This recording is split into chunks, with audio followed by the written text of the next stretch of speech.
Torchlight Infinite's new season, the Twinightmare, is set to release on December 28th at 6 PM PST.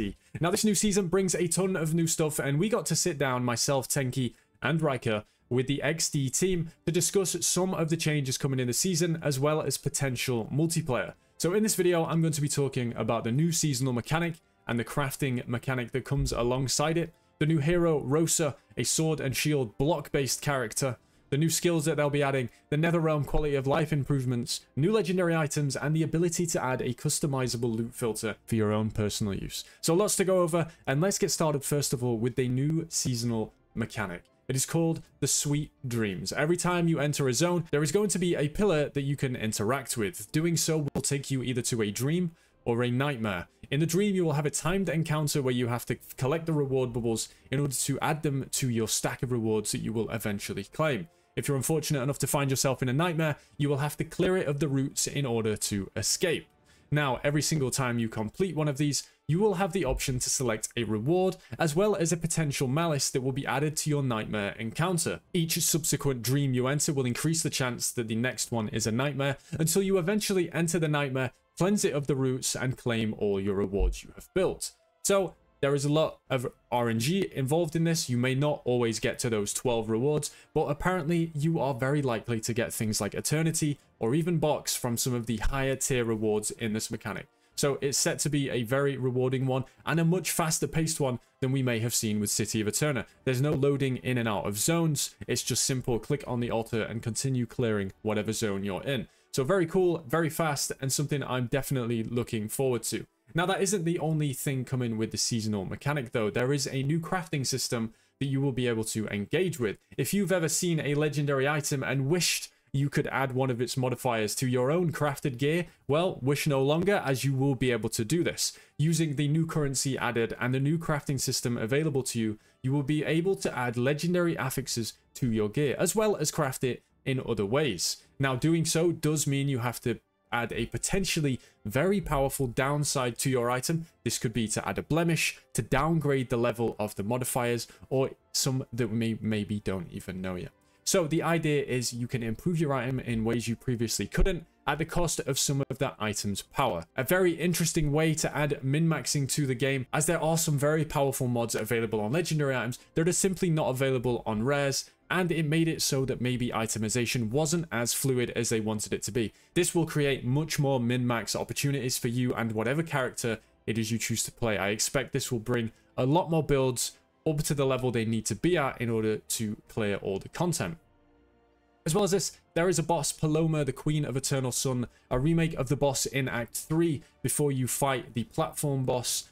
She will be the guarder of the materials that you need in order to craft these legendary affixes on your rare gear. So you're going to want to get familiar with this fight if you plan on doing any of that crafting. That is, unless you want to purchase from the trade house. Now, speaking of the trade house, there has been a massive change in that, and that is that the servers of the Asian, EU, and North America have been combined with the Chinese trade house. This is intended to increase the availability of items, as the populace will be much higher with these combined servers. It will be much harder for people to monopolize parts of the economy, and it will also make it so hopefully items are more achievable and affordable for everyone. Hopefully this goes in the direction that they expect it to, as this has been something people have spoken about for a while, and in my opinion is something that they just needed to get out of the way. Next, we have the new hero joining the roster, Rosa, the High Court Chariot. She's kind of like a paladin or a Templar character. You're going to be running around with a one-handed weapon and a shield and leveraging all your abilities to block. Every time you block an enemy's attack, Rosa is going to become stronger. You're going to gain damage. You're going to gain murderous intent. And this is the mechanic that Rosa is based around. It's going to build your damage, but you will lose it over time. As well as this, you'll have a zone that will follow you, pulling in any enemies right up close and personal, so you can take advantage of your strong blocking ability in order to gain more damage. So a very interesting hero, one that requires you to be really up close and personal and being hit by the enemies to see your true potential. Now, this may be counterintuitive with how you may have played Torchlight in the past. A lot of it is exploding the screen or using your minions to do it for you. So a character that requires mobs to exist and actually hit you is certainly a step in a different direction. And that direction could be something like hardcore, which is actually being added to the game this season.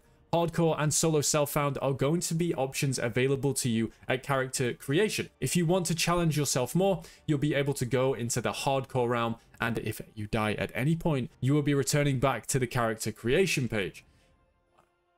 Alternatively, there is solo self-found if you want that less final challenge where you'll be able to go about the game at your own pace, not worrying too much about dying to any mobs, but you won't have access to the trade house or the ability to partner up with other players, which very well could be coming to the game sometime soon. We spoke to them last time and they mentioned that multiplayer was almost ready for release, but it wasn't in a spot that they wanted it to be for players. It wasn't what they had imagined or what they believed players had imagined. So they've had some time to iterate, and they believe now that it is much closer to being ready for the game. It's cited to be released within the next few months, maybe in the mid-season of this season. If not, I expect it in the next season. But they did say potentially in this season's mid-season. So if you're someone who's been waiting to play this game with your friends and you only want to give it a try, if you are able to, then make sure you keep an eye on this channel and Maxroll, because as soon as the multiplayer is available, we'll be letting you know. Next, we have some new skills. These new skills are designed to shore up some weaknesses of others. Maybe it was dot damage with Starstalker. You'll be able to activate a skill and launch a projectile forward. Your character will gain damage over time whilst you're within a certain range of this projectile. And the projectile will actually track elite enemies, and you will then obviously deal more damage over time to them if you're within the ring. We have Harmonious Field, which increases the damage of your sentries as well as extends their range. Then Blade Whirlwind, which is a projectile-based skill that will fire out some large shurikens that will eventually return to you, dealing damage in both directions, kind of like a boomerang. Then Thunderstorm Beam, a instant beam by the looks of it. Upon activating this skill, a lightning beam that penetrates enemies is launched forward, striking enemies within the beam's range. So after activating the skill a certain number of times, a thunderball that follows you, so you'll be able to generate a thunderball that will then beam for you. So a very interesting skill. Beams have definitely been on the weaker side for as long as I can remember within Torchlight. Maybe this new one can bring them to the forefront. And then there's a whole host of legendary items, a new belt that has a ton of modifiers on it, a new shield that allows you to stack physical damage based on your evasion, and then also an item that is designed more for the people that don't want to zoom around too fast, but maybe want to blink around. You're going to have to set your move speed to a lower value, but in return, you'll gain stacks of enduring advance. Now, at certain breakpoints of stacks, you will gain different effects. At 2 stacks, you will gain the ability to restore a portion of your missing life and energy shield when you are hit. At 5 stacks, you gain a huge amount, 400% critical strike damage. At 8 stacks, you gain 50% physical damage reduction. So these boots are incredibly powerful from a damage perspective, but obviously from a clearing your beacons perspective, that setting your movement speed to a lower value could be very detrimental. So finding a way to work these into your build without losing that clear speed is certainly going to be a challenge for builders to have. Now, a big one coming up is a huge change. It is the ability to customize your filter. A long time people have wanted this, as the filters in game, while usable, weren't the best. Well, now you're going to be able to select literally anything within the game and choose how it shows, or even whether or not it shows at all.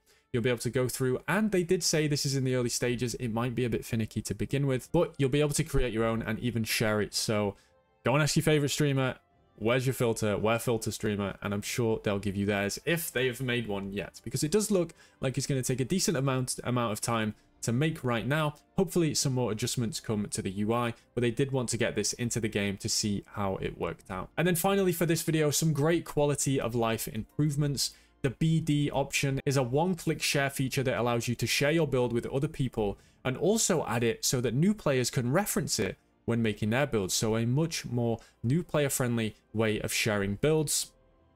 Much needed, as getting into the game and having a build available isn't the easiest within Torchlight as it stands right now. So a very cool feature. The help menu got a nice tune-up, and the Netherrealm got a massive change that we'll be going over more in detail over on Maxroll.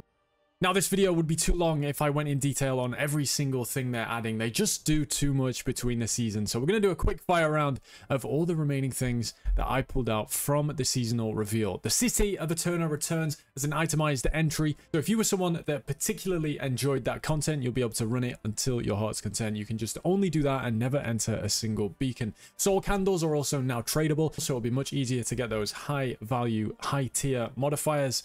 Loot from a single source now drops more faster, so less waiting around. Every Chaos Invasion will always have at least one Chaos card that requires 2 beacons to be complete.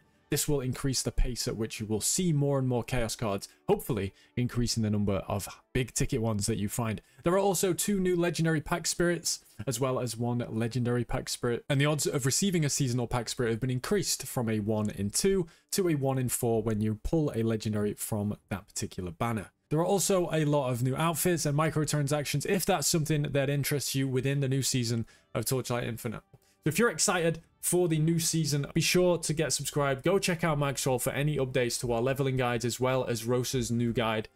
And we'll see you in Torchlight Twinightmare starting December 28th at 6 PM PST.